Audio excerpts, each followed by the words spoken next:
La regina delle tenebre di Grazia Deledda.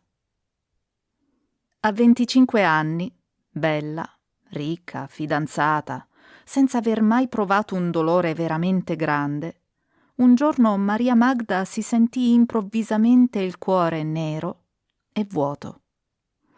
Fu come il principio d'un malore fisico che andò di giorno in giorno aumentando, allargandosi, spandendosi.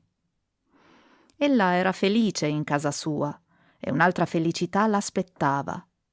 Ma per raggiungere la nuova felicità doveva abbandonare l'antica e le sembrava che allora il rimpianto della famiglia lontana, della dolce casa paterna, della libertà perduta, della patria abbandonata le avrebbero dato una indicibile nostalgia, avvelenandole la nuova felicità.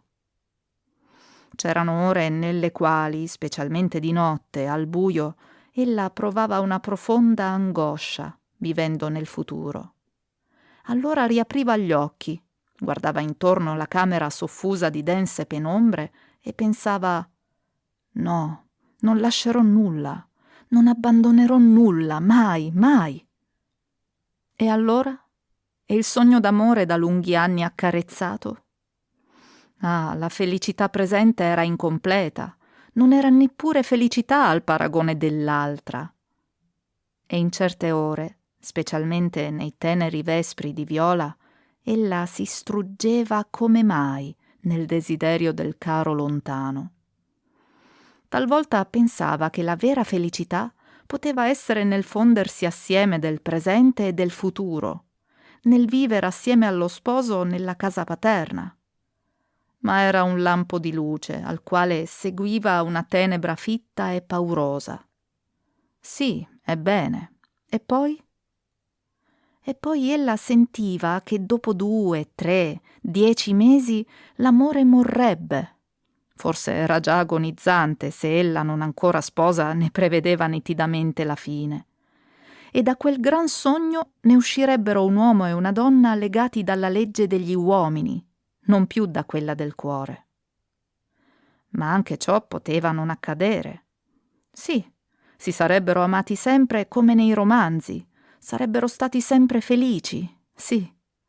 Ebbene, e poi? Ah, era questo il male di Magda, o almeno, in certe ore d'analisi, a lei pareva fosse questo il suo male. Ella sentiva il tempo passare, sentiva la vanità d'ogni cosa e in fondo aveva una terribile paura della morte. Questa paura le avvelenava la vita alla quale ella, che pur credeva di dominar gli eventi con lo scrutare, il passare inesorabile del tempo, era così tenacemente attaccata. L'idea della fine le gelava in cuore ogni slancio, ogni gioia, le essiccava ogni idea di piacere. Così ella almeno credeva. Cominciò a diventar cupa, raccolta. Se andava in società, se nei divertimenti si stordiva, al ritorno provava un cupo disgusto di se stessa. Ebbene, ecco che il divertimento era passato. Perché ella s'era stordita così scioccamente, dimenticando che il tempo passava?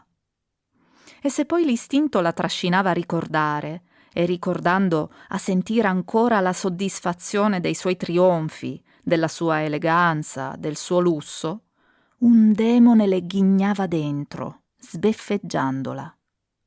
Allora ella si ritraeva disgustata, meravigliata del come s'abbandonava ai piccoli pensieri della vanità femminile. Cominciò a non uscir più neppure a passeggio. Solo andava in campagna, tuffandosi come in fragrante lavacro nella visione della sacra natura, ch'ella intuiva e capiva potentemente. Ma neanche allora si sentiva serena.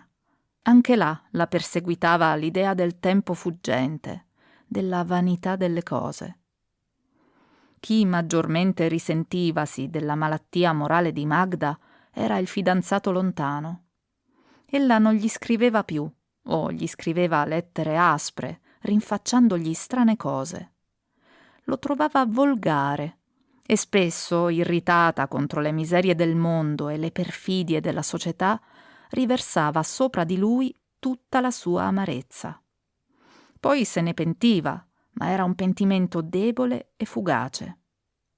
Un giorno, finalmente, esaminandosi bene, credé trovar la causa del vuoto tenebroso che la circondava. Le parve di non amar più il fidanzato e alla vigilia delle nozze ruppe il lungo sogno da lunghi anni accarezzato.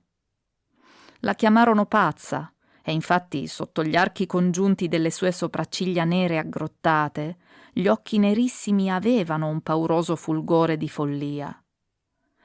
Anch'essa credeva di esser pazza talvolta e disperava di tutto. Fu in quel tempo che la sua esistenza si fece del tutto strana. Ella non uscì più di giorno dalle sue stanze. Usciva di notte, vagando in carrozza per le campagne dormienti. Vestiva di nero e sui capelli scuri aveva un cerchietto d'acciaio con 5 diamanti che brillavano più che stelle. La chiamarono allora la regina delle tenebre.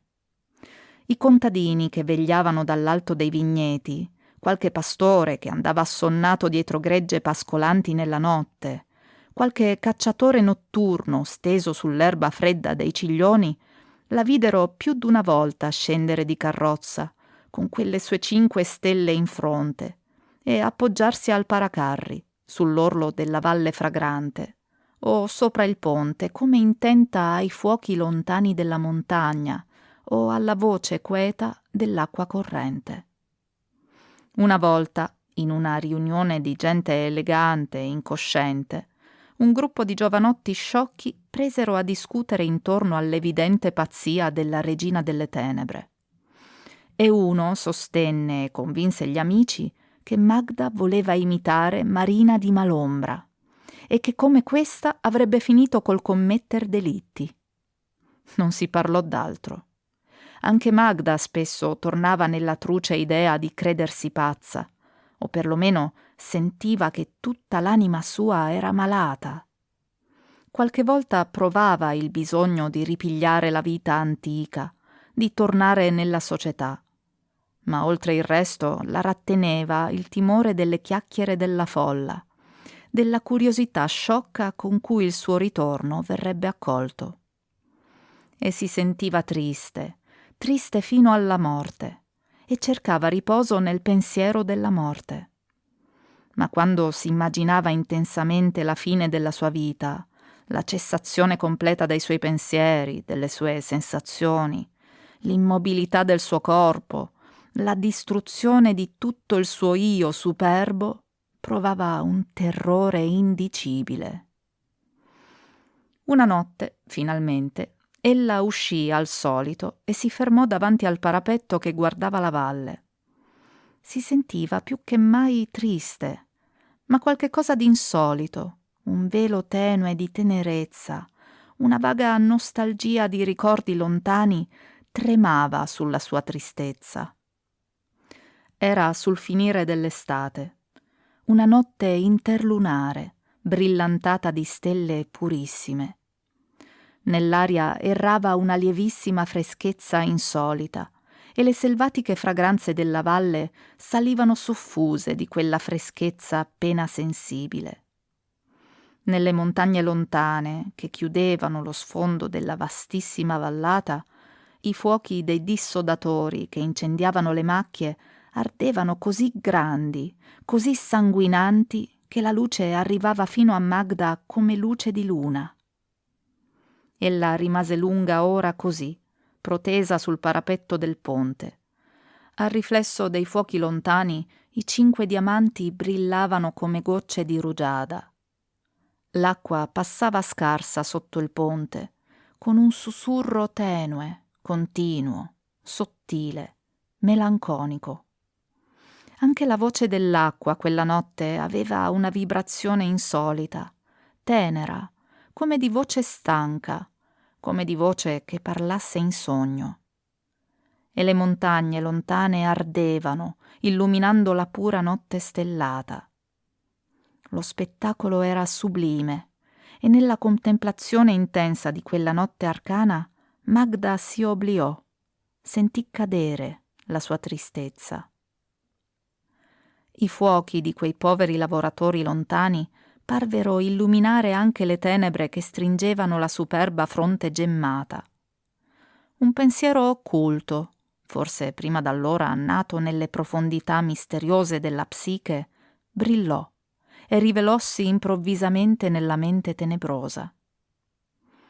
La regina delle tenebre si sentì artista, sentì che racchiudeva nell'anima irrequieta una potenza formidabile, il nitido riflesso della natura e delle cose, e pensò: domani comincerò a lavorare e il mio lavoro sarà come l'opera di quei lavoratori che incendiano la montagna, illuminando la notte e fecondando la terra. Descriverò questa notte, poi scriverò la storia della mia anima, tornerò al mondo, alla vita, all'amore. E il mondo, la vita, l'amore ed il mio io vivranno nell'opera mia, e nulla più ci distruggerà.